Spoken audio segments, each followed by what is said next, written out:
Muito bom, meus irmãos, a paz do Senhor Jesus. Estamos começando a nossa TV Ágape, a TV da sua família. Quero agradecer do fundo do meu coração você que está aí com a gente assistindo o programa. Fique aí até o final, não perca nada, desde o primeiro quadro até o último, Deus vai falar com você. Só não esqueça de dar o like, de compartilhar, compartilha para os seus amigos aí. Não se esqueça que do lado aqui tem um bate-papo, os irmãos da igreja estão batendo um papo ali, venha interagir conosco. Sem perda de tempo, nós já vamos para o primeiro quadro. Hoje o podcast é um assunto interessantíssimo, fica aí para você ver. Muito bom, meus irmãos, nós estamos aqui no nosso podcast Ágape, toda quinta-feira já está acostumado com esse quadro e falamos também toda semana, trazemos um convidado especial, tratamos de vários assuntos. E hoje aqui nós temos o privilégio de receber o evangelista Tiago, da Presbiteriana do Brasil. É o nosso amigo, o homem de Deus, está sempre aqui com a gente. E hoje nós iremos falar de um assunto muito pertinente. Vou deixar que o Tiago cumprimente você. Tiagão, aperta a minha mão aqui. Obrigado por ter aceito o nosso convite. Obrigado pelo convite, cumprimento o pessoal para a gente já dar início aí, por favor. Boa noite, irmãos. A graça e a paz do Senhor Jesus a cada um nessa noite. E hoje nós iremos bater um papo aqui sobre um assunto muito interessante. No dia 31 de outubro, para muitos, é o dia das bruxas, que é o Halloween. Infelizmente. Infelizmente, mas eu entendo isso até uma jogada espiritual para tentar tirar o foco do que aconteceu realmente no dia 31, né, Tiago? Com certeza. Hoje nós iremos falar para você, dia 31 não tem nada a ver com Halloween, cristão não comemora isso. Dia 31 é o dia que se comemora a Reforma Protestante. Nós que somos cristãos evangélicos, essa é uma data que a gente tem que saber, entender. E hoje nós falaremos sobre isso. Ninguém melhor do que o Tiago para falar sobre isso com a gente. Tiagão, para nós ganharmos tempo, o que foi a Reforma Protestante? A gente já dá início ao nosso bate-papo aqui. Pode ficar bem à vontade, eu sei que você tem muito conhecimento. Pode explicar para nós com calma aí. Então, pastor, irmãos, né? A Reforma Protestante foi um acontecimento importante no meio cristão que aconteceu no século XVI. E, resumindo, a Reforma Protestante foi um retorno às Escrituras, um retorno à Bíblia Sagrada, um retorno à verdade revelada ao Senhor a nós. E um personagem importante desse período foi o padre agustiniano Martinho Lutero, mas não somente Lutero foi usado por Deus nesse período, como outros homens que nós vamos ver aqui mais para frente. Isso aí. Tiagão, por que a reforma foi tão importante?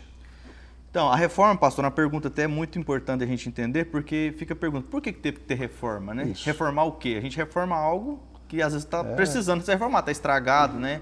Precisa mudança. E é bom você explicar, não falando mal dos católicos, quando eles afirmam assim, a igreja católica é a igreja que verdadeira, por que teve que sair para fundar outras igrejas? Então é necessário a gente explicar isso, né, Tiago? Isso mesmo, essa pergunta é muito importante, porque como que a gente responde essa pergunta, irmão? Nós precisamos voltar um pouco na história.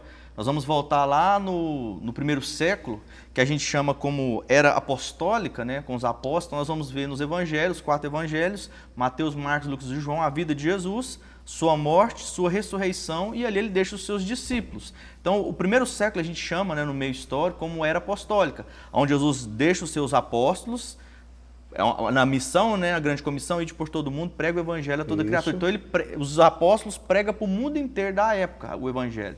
Só que o que acontece nesse período também? É um período também de muita perseguição da igreja, principalmente pelos imperadores romanos. Dentre eles, um dos mais conhecidos que é Nero, que põe fogo em Roma, põe a culpa nos cristãos, e ali, não somente Nero, mas tantos outros, há um momento de muita perseguição contra a igreja. Mas o que acontece? Mesmo a igreja sendo perseguida, a igreja cresce muito. Muitos historiadores chegam a dizer que, em um período ali, a igreja chega a ser metade do Império Romano, chega a ser cristãos. Metade do Império Romano, nesse período, chega a ser, são de cristãos. E só lembrando que a religião predominante dos romanos naquela época era a religião pagã, religião idólatra. Nós vemos isso muito nas cartas de Paulo aos Coríntios, né, onde as pessoas, na carta de Atos também. Grega também, isso, né? Nós vemos ali as pessoas tinham a adoração à deusa Diana, e aí era muita idolatria. Então, nós vemos que o evangelho cresce muito, ao ponto de ser metade do império ali, os cristãos. E o que acontece também? Por volta do 4º século, um desses imperadores romanos, chamado Constantino, ele se autodeclara cristão. E aí, por volta do ano 313 depois de Cristo, ele promulga um edito chamado Edito de Milão. Esse é um acontecimento muito importante da história, onde a partir de 313 ele proíbe a perseguição aos cristãos. E agora os cristãos teriam liberdade ao culto. Então o que acontece agora? Agora a igreja também a igreja cristã, se torna a religião oficial do Império Romano. Aí surge então a famosa Igreja Católica Romana, né? Aqui ela surge. Apostólica Romana. Isso. Aí agora ela surge nesse período. Então ela seria fundada, entre aspas, por Constantino. Então o que acontece também? Como a igreja agora se torna parte do Estado também, né? Igreja e Estado, então agora o que acontece? Infelizmente, muitas pessoas agora entram na igreja não por causa que teve uma conversão genuína a Cristo, teve um encontro real com Cristo. Muitas pessoas entram na igreja agora, pastor, por questão política. Claro. Por causa de Constantino. Então, muitas pessoas às vezes entram para terem cargos políticos. É interessante, se você for estudar a história, muitos livros retratam isso, até alguns filmes. Muitas pessoas até compravam cargos dentro da igreja. É verdade. Altos cargos eram comprados. Então, as pessoas não eram chamadas pelo Espírito para ser líderes, como a gente vê. Até porque, Tiago, a igreja, naquele contexto, tinha uma influência muito grande na política, né? Sim. Então não era só igreja e Estado andava junto, Isso né? aí. Então quem tivesse na igreja automaticamente conseguiria um cargo. Isso. Então a gente vai ver que muitas Estado. pessoas perversas, até imorais, tinham cargo no alto clero. Verdade. E o que acontece aqui nesse período também, só para a gente entender? Muitas doutrinas erradas e heréticas entram na igreja, dentre elas, adoração a santos. É verdade. Veneração de Maria. Então agora Jesus não é apenas o único intermediador entre nós e Deus, ele não é o único que nos liga, né? Agora Maria também é intercessora, os santos também são intercessores. O que acontece também aqui demais? Eles trocam o culto cristão pelas missas. O que mais? A palavra do Papa tem mais autoridade que a própria Bíblia. Então aquilo que o Papa fala tem mais autoridade que a Bíblia. E um detalhe, a Bíblia só o sacerdote tinha acesso, né, Tiago? Isso. Ninguém Eu vou falar tinha mais um acesso. pouquinho mais à frente, mas só para a gente já iniciar aqui para os irmãos entenderem, nesse período aqui, eles tinham só a tradução da Vulgata Latina, então é só em latim. Então só quem tinha acesso, ou sabia falar a língua latina, sabia ler, que tinha acesso. Então só os que tinham cargo, como o pastor falou aqui, nos papos, líderes, que tinham acesso à Bíblia. O povo, as pessoas mais humildes, às vezes não tinham. Dependia daquilo que eles ensinavam, Isso, né? Eles escolhiam com o cardápio. certeza. Outra doutrina também que muito errada nesse período, que até hoje eles ensinam, é que é a questão do purgatório, que é como se fosse um lugar intermediário pós-morte. A Bíblia deixa muito claro que após a morte, ou é juízo, ou é vida eterna. Hebreus 9, 27. Isso, Hebreus 9, 27. E um dos textos mais clássicos é a própria passagem onde Jesus fala sobre o rico e o Lázaro. Isso Nós vemos que ele não tem meio termo. Ou é o inferno, como estava ali o rico, ou Lázaro, como estava ali na verdade. presença do Senhor. Então, e aí o que acontece? Com o purgatório, existe também a venda das indulgências, onde as pessoas vendiam a salvação. Então, o que eles faziam? Eles faziam a venda da indulgência. Se meu parente faleceu, ele não era uma pessoa batizada ou convertida. Então, o que eu fazia? Eu pagava as indulgências, pagava as missas, e até os pregadores dessa doutrina diziam o seguinte: quando a moeda caía no fundo do cofre, a alma do parente subia para o céu. Né? Então, nós vemos que não somente isso, como a venda também de relíquias sagradas. Se você for estudar, alguns historiadores dizem que eles vendiam pedaço de madeira, dizendo que era pedaço da cruz de Cristo, vendia pedaço do véu de Maria, e vai. Então, enriquecia muito com isso. E aí, só para concluir essa parte, por volta do final da Idade Média, a igreja já estava totalmente fora dos padrões que os apóstolos haviam deixado. Está totalmente fora daquilo que Paulo, Pedro e os outros apóstolos deixaram. Então, o grande mal foi quando se uniu igreja com Estado. Se tornou algo político ali também, né? começou a desandar tudo. E perdeu os Tiago? princípios da Daí palavra. não tem né? mais nada de Bíblia. Isso. Né? E então, Tiago, mediante essa bagunça que nós vemos aí, como se deu então a Reforma Protestante? Então, pastor, como eu disse no início, Lutero é o personagem mais conhecido da Reforma, mas nós podemos ver que antes do Lutero, já no século XII, Deus já estava levantando alguns homens na Europa querendo fazer reforma. Pessoas que já tinham conhecimento bíblico e viu que a igreja estava caminhando totalmente fora da palavra. Então, lembra bem, como eu disse no início, Lutero fez a reforma no século XVI, né? No ano de 1517, mas já no século XII, os valdenses na Itália e os cataritas na França já tentaram fazer uma reforma. Né?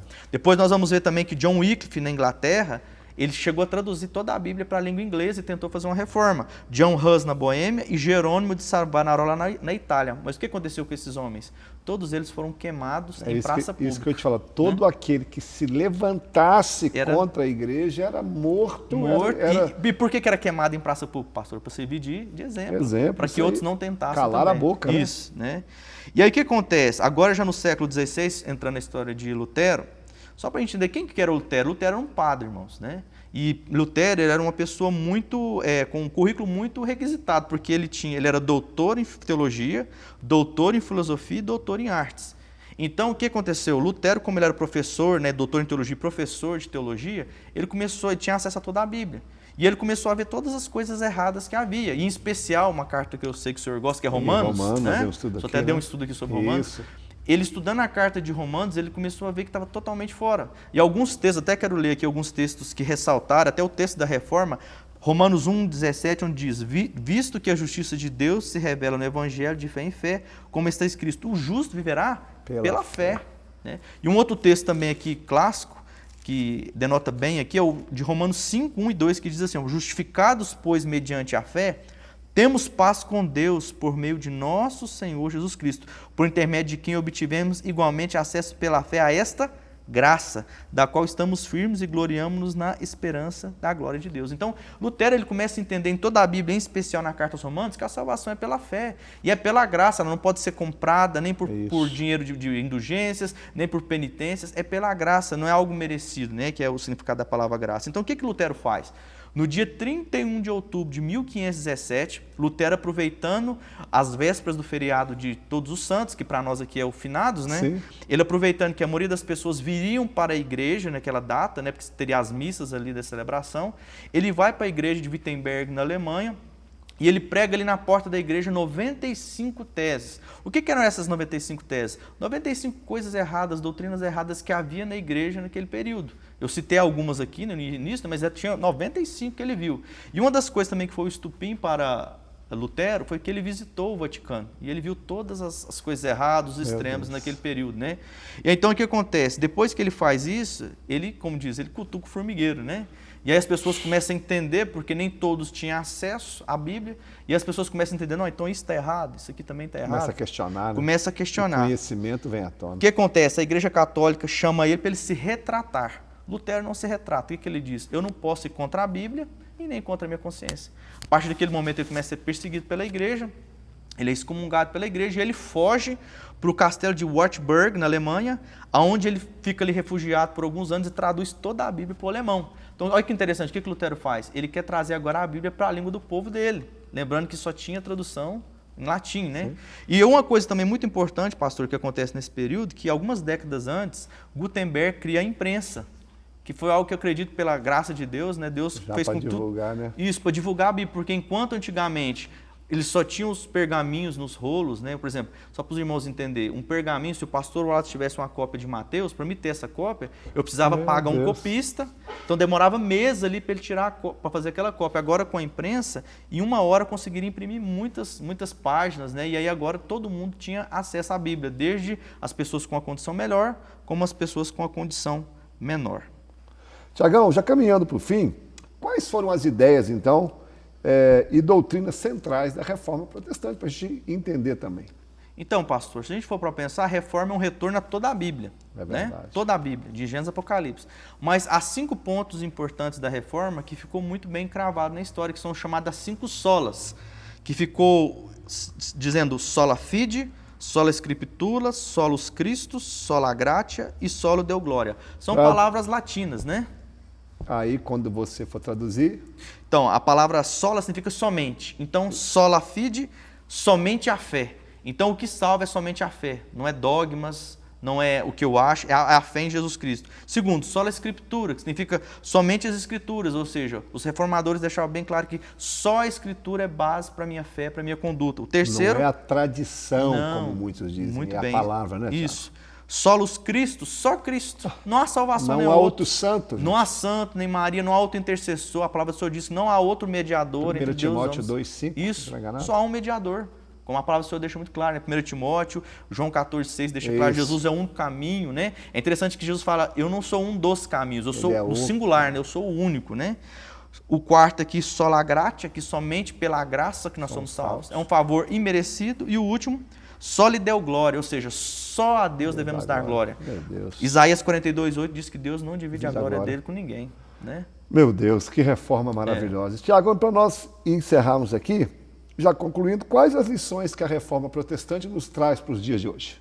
Então, eu queria deixar 4 lições para nós hoje. A primeira lição, meus irmãos, é que nós vemos que Deus vela pela sua palavra. Verdade. Nós vemos isso não somente na reforma, se a gente for lá na Bíblia, alguns reis de Israel tentaram destruir a palavra, né? Como a gente vê o rei que tentou destruir Joaquim, né? Destruir o livro, Deus foi lá e mandou o profeta fazer de novo, né? Profetizar de novo, escrever de novo. Então nós vemos que Deus vela pela sua palavra, irmãos. Então, se a palavra chegou até nós, é porque Deus, o Espírito Santo, conservou ela até nós. Segunda coisa é que, para a gente pensar, é que homens e mulheres de Deus piedosos morreram por essa palavra. Pessoas lutaram para que o Evangelho chegasse até nós e morreram por ela. Então, nós vemos que pessoas lutaram para que a palavra do Senhor estivesse no nosso alcance, né? A gente poder ter o acesso a ela. A terceira coisa também que nós podemos ver é que somente a Bíblia deve ser a nossa única base de conduta e de fé. Verdade. Não, como o senhor falou, não tradição, não dogmas, não ideias papais, mas a Bíblia nem somente. Nem de igreja, só a palavra. Ela é a nossa regra de fé e prática. E o último, para a gente concluir, é que nós temos uma grande responsabilidade de pregar e levar a palavra de Deus a outras pessoas. Porque se ela chegou até nós, é porque alguém trouxe essa palavra, nos evangelizou. E nós temos também essa missão de evangelizar e pregar a verdade das Escrituras aos outros, né? Eu até quero concluir com uma frase do famoso pastor batista, né? O Charles Spurgeon, né? Meu Deus, príncipe dos pregadores, que diz assim a frase dele: todo cristão ou é um missionário ou é um impostor. Então nós devemos pregar a palavra. Então é isso. Tiagão, que aula, que aula. Pessoal, então, nada de Dia das Bruxas. Vamos valorizar aí o dia da reforma, que foi um marco nas nossas vidas. Aperta a minha mão aqui, Tiagão, que aula. Muito obrigado, pastor, sabe pela o carinho oportunidade que a gente tem contigo. Amém. Manda um abraço para os irmãos da Presbiteriana. Sim. Você sabe o carinho que a Ágape tem por você. Amém. Despede aí do pessoal para a gente encerrar, por favor. Meus irmãos, boa noite. Deus abençoe a vida de cada um de vocês. Pessoal, vamos lá. Próximo quadro, fica aí com a gente. Você aprendeu, dia 31, nada de Dia das Bruxas. A gente comemora o dia da reforma, hein? Algo tão importante que aconteceu no nosso meio. Tiago, obrigado aí por essa aula. Vamos agora para o quadro do nosso irmão Zilton. Bom, meus amigos, esse é o nosso Cantando a Palavra e hoje nós iremos falar de uma canção que talvez vocês não conheçam muito, mas é uma canção bíblica, é uma canção que deveria estar no repertório e é uma música que pode agregar muito na sua vida devocional, que é Alegrem-se os Céus, de Ademar de Campos. Quando nós falamos de música, nós devemos às vezes nos atentar ao fato do quão grande uma música pode ser dentro do ambiente de culto ou quão pequena ela pode ser. O tamanho da canção, ela não determina o quão boa, ou o quão ruim, ou o quão congregacional ela deva ser dentro do ambiente de culto. E fazer essa pergunta faria com que nós colocássemos um critério para o tamanho das nossas orações. No livro dos Salmos nós temos vários capítulos de todos os tamanhos. No extremo nós temos o conhecido Salmo 119 com seus 176 versículos e nós temos o Salmo 117 que tem apenas 2 versículos. Então, como que nós iremos determinar que o tamanho de algo, de uma canção ou de uma oração, determina o quão boa ela é? Sendo que nós não podemos dizer qual salmo é melhor do que o outro. Então, se a Escritura ela é inspirada por Deus, como está descrito em 2 Timóteo 3,16, um louvor de apenas 2 versículos, ele é também válido tanto quanto um louvor com mais de 10 versículos. Então, cabe a nós compreendermos para que serve, qual a intenção e qual é o contexto daquilo que nós estamos cantando e adorando ao nosso Deus. E a música de hoje ela é uma letra breve, porém ela é bíblica e ela é muito curta. Ela vai falar simplesmente a seguinte frase: alegrem-se os céus, regozije-se a terra e diga-se entre as nações, o Senhor reina. Aleluia, aleluia, aleluia, o Senhor reina. E é isso. Essa é a música inteira. Uma estrofe, um refrão apenas. A primeira estrofe ela é literalmente a transcrição de 1 Crônicas 16:31. Na tradução Almeida Revista e Corrigida nós vamos ver assim, ó: alegrem-se os céus, regozijem-se a terra e diga-se entre as nações, o Senhor reina. Lógico que esse versículo ele está dentro de um contexto específico, mas é uma linha que faz sentido até mesmo fora do contexto. Não há como extrair algo deste versículo que não seja um convite ou a convocação de se louvar a Deus. E o refrão é acrescentado a uma conclusão lógica desse texto, que é louvar e reafirmar o senhorio de Cristo. A música em si ela segue um estilo de reggae, que é uma letra mais alegre e que pode levar a igreja a um lugar de celebração, algo que tem sido muito esquecido nos ambientes de culto. Devido a toda essa musicalidade do worship, nós temos um clima um pouco melancólico no ambiente de culto, que nos leva a uma introspecção, e nós temos esquecido que o Senhor também é alegria. Então, as músicas de celebração têm sido abandonadas nos ambientes de culto, e por muitas das vezes gerado esse ambiente que às vezes te remete até à tristeza. Então, como nós podemos falar? Mas nós devemos introduzir essa canção de imediato no louvor? Olha, a mensagem tem a ver com alegria. Então, se o pastor estiver pregando um texto como 1 Crônicas, melhor ainda, porque além de ela introduzir a igreja nesse ambiente de festividade, de comoção, de alegria na presença do Senhor, ela vai de encontro com a palavra de Deus, ela vai de encontro com aquilo, com a mensagem que o pastor está tentando trazer para a igreja. Então é muito interessante nós pensarmos no nosso contexto, do nosso repertório, não apenas como eu gosto de tal canção, mas se aquela canção ela é bíblica, ela é congregacional e se ela vai continuar a reflexão daquilo que foi pregado no ambiente de culto. Então, se a igreja ela tem um ambiente de cantar 3 ou 4 louvores, é muito legal você começar com uma canção animada e ir levando a igreja, acalmando a igreja para que ela venha para esse lugar de reflexão na palavra, mas sempre com muito zelo e critério com aquilo que é pregado. Essa canção, ela é muito boa. Ela é uma música animada, ela é uma música alegre e para começo de culto ela é excelente, pois ela vai celebrar ao Senhor, ela vai falar que o Senhor é bom, ela vai te lembrar de o adorar, mas ela também vai celebrar a comunhão com os irmãos no ambiente de culto. É com o Senhor, pastorzão. Valeu, Zilton. Pessoal, o like, compartilha, não esqueça, vamos ficar com a gente até o final e vamos interagir no nosso bate-papo ali. Chegou o momento da agenda da igreja para você saber os dias de cultos. Pessoal, eu quero passar a agenda da igreja para você conferir e saber tudo que está acontecendo na igreja. Então vamos lá. Segunda-feira nós temos o culto de oração a partir das 19h30. É o culto onde a gente ora como igreja e quero você aqui com a gente.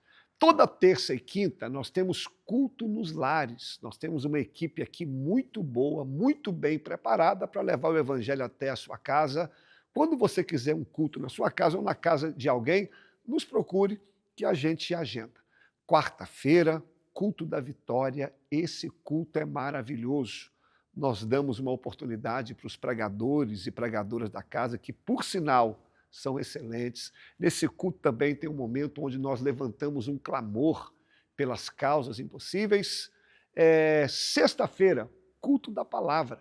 Nós, toda sexta-feira, eu, na maioria das vezes, compartilho aqui com você um estudo sobre um capítulo da Bíblia ou sobre um personagem. É um culto para aquele que gosta da palavra, aquele que quer aprender um pouquinho mais.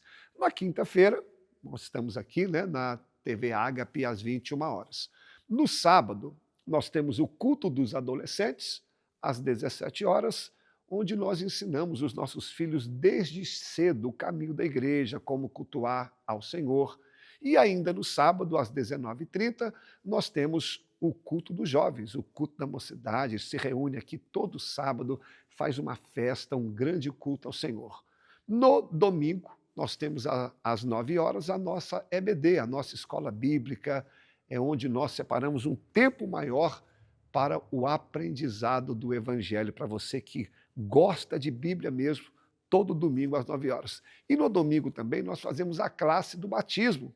Para aqueles que querem batizar, tem uma classe à parte. Domingo à noite, 19h, é o culto da família, onde nós nos reunimos aqui, vem muita gente, nós apresentamos a nossa semana no altar de Deus, nós consagramos a nossa semana.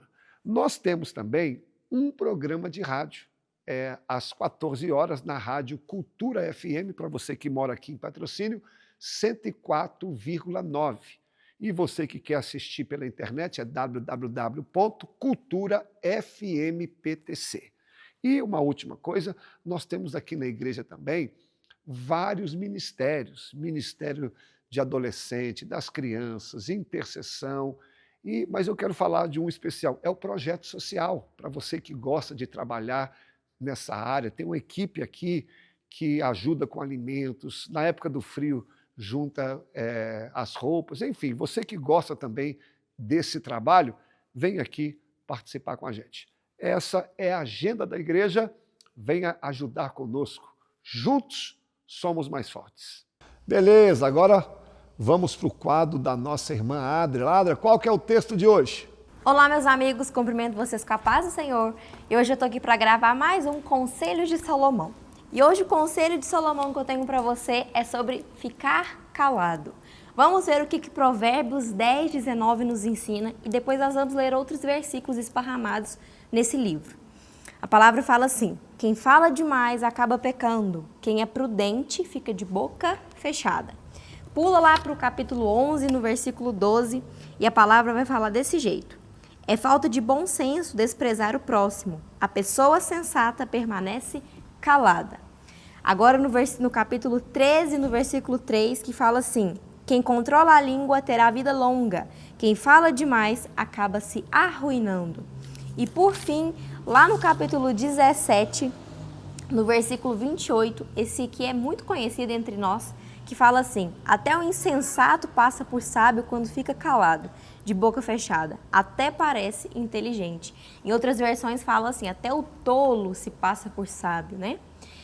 Inclusive, Jó, ele fala isso também para os seus amigos, naqueles episódios que eles estão criticando, né? Tudo que estava acontecendo com ele, ele fala exatamente essa frase daqui. E o que isso aqui me ensina? Existem malefícios e benefícios de ficarmos calados, de sermos sensatos na hora de falar. Quais são esses malefícios? O primeiro deles, como o primeiro capítulo, né, que a gente leu fala, é sobre o pecado. Quem fala demais acaba pecando. Então, se nós não controlarmos a nossa língua, nós vamos falar coisas perigosas, coisas arriscadas. Às vezes vamos destilar maldade sobre os nossos irmãos, sobre situações. Então, a Bíblia já nos adverte de antemão. Ficar calado é melhor porque você evita de pecar. Segundo ponto, ruína. Nós estamos arruinados quando a gente fala demais.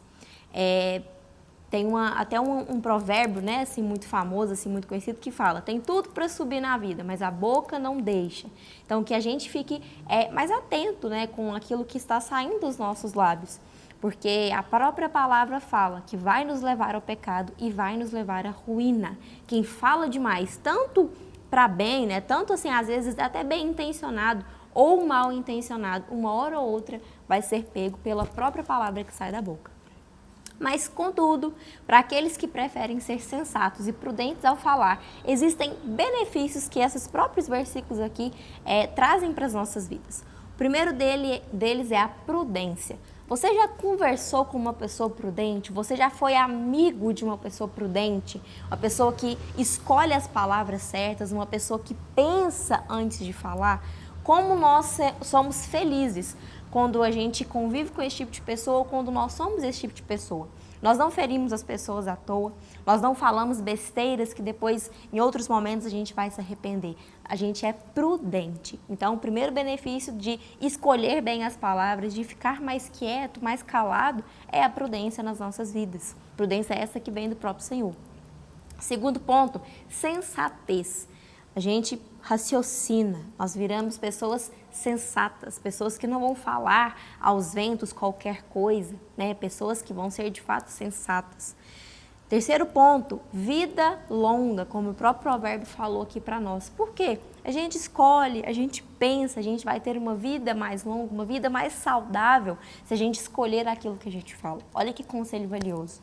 E por fim, Até mesmo aquele que é tolo se passa por sábio. Então, tá aí um grande benefício, né, da gente ficar calado mais vezes, porque nós não vamos ser tolos, nós não vamos ser vistos como insensatos. E talvez a gente possa até ser, ou agir às vezes como pessoas tolas, mas se nós permanecermos calados e mais quietos, cuidando daquilo que sai dos nossos lábios, provavelmente nós vamos ser pessoas vistas dessa maneira.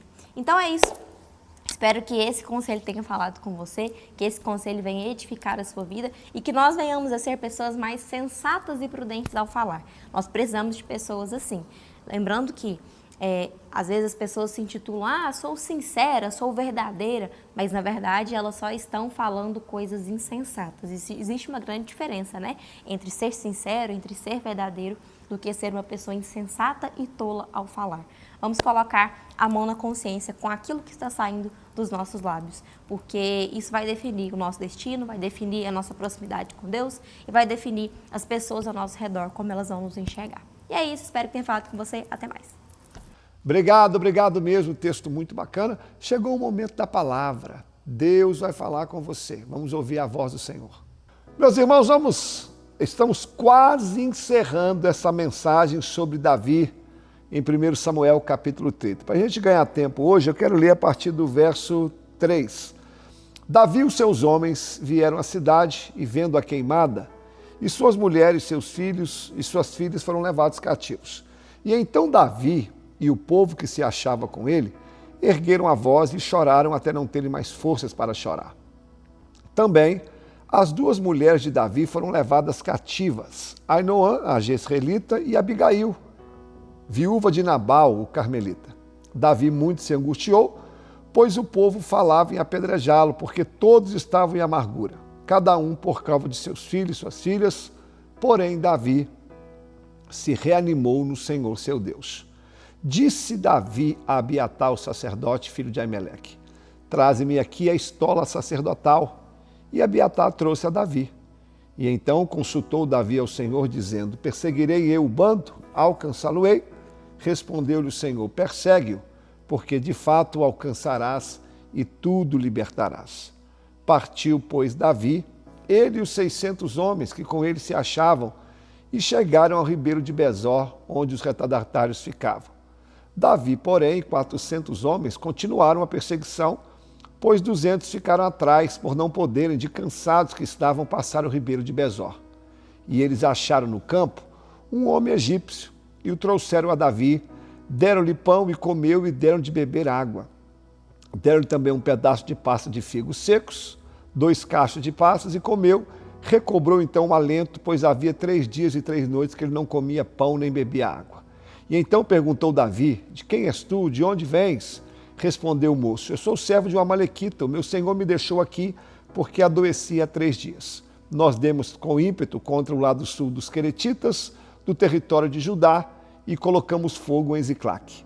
Disse Davi: poderia descendo guiar-me a esse bando? Respondeu-lhe: jura-me por Deus que não me matarás e nem me entregarás na mão do meu senhor. Descerei e te guiarei a este bando. E descendo guiou, e eis que estavam espalhados sobre toda a região, comendo e bebendo e fazendo festa por todo aquele grande despojo que tomaram da terra dos filisteus e da terra de Davi. Quero ler só até aqui. Meus irmãos, esse episódio aqui, como nós estamos ensinando, foi um dos episódios mais tristes na história de Davi. Davi querendo fugir de Saul, ele se esquece das promessas, se esquece daquilo que Deus prometeu a ele, e ele vai morar na terra dos filisteus, e ele fica ali mais ou menos 1 ano e 4 meses para fugir de Saul. Ele consegue isso, mas ele vai pagar um preço muito caro. Ele não vai compor nenhum salmo. É um período sombrio na história de Davi, onde ele sujou as suas mãos de sangue. Depois ele vai começar a colher os frutos dessa atitude dele, porque a vida é uma semeadura. Você pode até escolher viver longe de Deus, mas o preço que você vai pagar é muito caro. E então ele é mandado embora do emprego. Quando ele chega na sua casa, os filisteus haviam dado para eles uma cidade. Os amalequitas haviam chegado antes de Davi voltar para casa, incendiou a cidade, queimou Ziclague e levou as famílias. E Davi tinha 2 esposas filhos e filhos. Os amalequitas levaram tudo. Davi então ficou tão abatido com mais os outros homens que eles choraram até não ter mais força para chorar.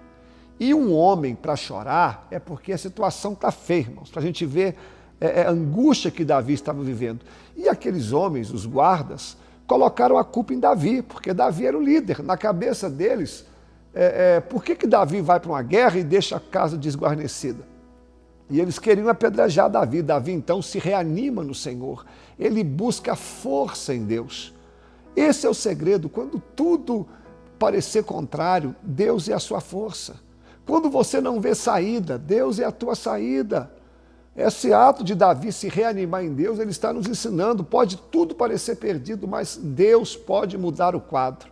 E Davi então decide ir em busca daquilo que ele havia perdido. Mas o que eu gosto em Davi é que agora ele não toma decisões de qualquer jeito. Ele vai orar, ele pergunta ao sacerdote, eu posso ir? Fala com Deus, vai dar certo? Deus diz, pode ir, que vai dar certo. Davi está nos ensinando que a gente não pode fazer nada sem a direção de Deus. Nada, nada, nada. Inclusive, ainda que a gente acha que seja certo. E Deus dá o ok. Quando Davi está indo em busca, haviam 600 homens, 200 homens se cansam no meio da caminhada. Por quê, pastor? Eles já haviam andado até Ziclague. E depois andou mais até o ribeiro de Besor. Esses homens estão exaustos. E eles falam, Davi, a gente não aguenta mais, a gente está cansado. Quem de nós nunca se cansou? Davi disse, vocês estão cansados? Fiquem aqui no ribeiro de Besor, que eu pelejarei por vocês. Quantas vezes nós nos cansamos da batalha, cansamos das lutas, mas aprenda esse princípio. Quando você estiver cansado, aprenda a descansar e não a desistir. Quantas pessoas que desistem por causa do cansaço? Isaías 40 diz que o Senhor renova aqueles que estão cansados. Quando você se cansar, fica ao lado do ribeiro, irmãos. Ribeiro simboliza Jesus, que é a fonte de água viva. Ribeiro simboliza a palavra. Então, quando você estiver cansado, descansa em Jesus, descansa nas suas promessas. Sabe por quê? A mesma coisa que Davi falou com esses homens é que Deus fala que para nós, pode descansar no ribeiro, que eu pelejarei a sua guerra. Deixa eu liberar essa palavra para você. Você que está cansado e não desistiu. Você que está cansado, mas está descansando no ribeiro que é Jesus e nas promessas. Você que tinha tudo para parar, mas continua orando e na igreja crendo, o Senhor vai lutar a tua guerra. O Senhor vai pelejar essa batalha. E um dos nomes de Deus é o Senhor dos Exércitos, aquele que quando entra numa guerra, ele não entra para perder. E eu quero terminar essa parte de hoje, quando Davi então prossegue a sua caminhada com mais 400 homens, Davi vai encontrar um homem que está ferido no meio do caminho. Você consegue imaginar um homem como Davi, um guerreiro, nervoso porque perdeu a sua família, ele encontra um homem no chão? Qualquer um de nós iria deixar aquele homem para trás. Qualquer um de nós ia passar por cima daquele homem. Quem é esse homem? Está quase morto. Mas não se esqueça que Davi é um homem segundo o coração de Deus. Davi está cansado, Davi está numa batalha, Davi tem que recuperar sua família, mas Davi para ajudar alguém. Quando ele para ajudar esse homem, ele vai descobrir que esse homem era uma das pessoas que estavam na batalha que incendiou a cidade de Davi. Só que ele ficou doente e o seu patrão abandonou ele ali. Davi restaura a saúde dele e diz, você me ajuda? Você me leva lá? Ele disse, eu levo, desde que você não me entregue. E aquele homem que estava ferido, Davi, ele vai levá-lo, Davi, até os inimigos. Deixa eu encerrar aplicando aqui. Querido, o único exército que abandona alguém que ficou ferido é o exército do inimigo. Deixa eu dar uma palavra aqui para a igreja. Nós não podemos abandonar aqueles que ficaram cansados. Nós não podemos abandonar aqueles que adoeceram.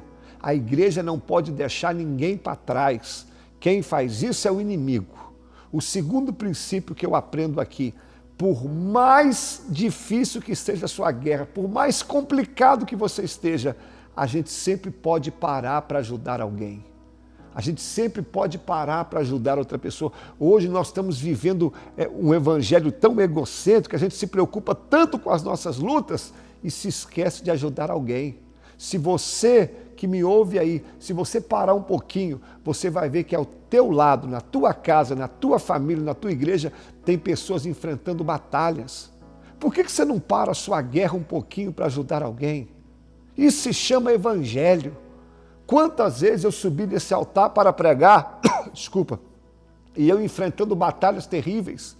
Quantas vezes eu fui à rádio pregar, enfrentando lutas. Quantas vezes eu visitei pessoas, sendo que eu estava enfrentando dificuldades. É Deus que nos capacita. E terceiro, para nós encerrarmos, aquela pessoa que Davi ajudou, sem receber nada em troca, foi a pessoa que levou Davi aonde ele precisava ir. Quando você para a sua luta para ajudar alguém, Deus vai preparar também alguém para mudar a tua história. Quando você para as suas batalhas para guerrear a guerra dos outros, pode ter certeza que Deus vai conduzir você ao lugar da vitória.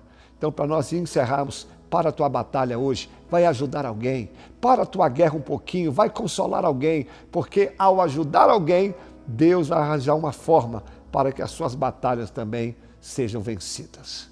Vamos orar? Semana que vem a gente encerra essa palavra. Vamos falar com Deus.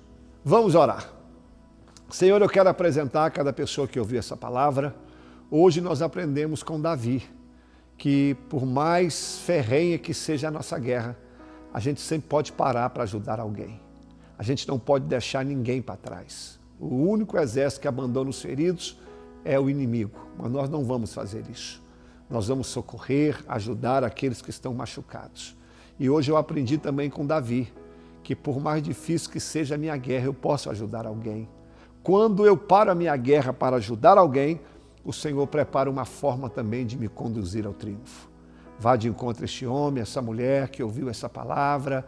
Eu não sei as batalhas, eu não sei as guerras, mas tu sabes e conhece. Entra com providência, salva, cura, liberta. Pai, entra agora operando um milagre. Essa pessoa que está afastada da tua casa, que ele possa voltar hoje. Eu declaro a vitória do Senhor sobre cada um desses ouvintes, em nome de Jesus. Amém e amém. Assim a gente encerra o nosso programa. Muito obrigado, você que ficou com a gente até o final, você que assistiu. Só não esqueça de dar o like nem de compartilhar. Fizemos tudo com muito amor e tenho certeza que Deus vai falar com você. Permitindo Deus, estaremos aqui semana que vem. Um abraço, paz do Senhor, fica com Deus.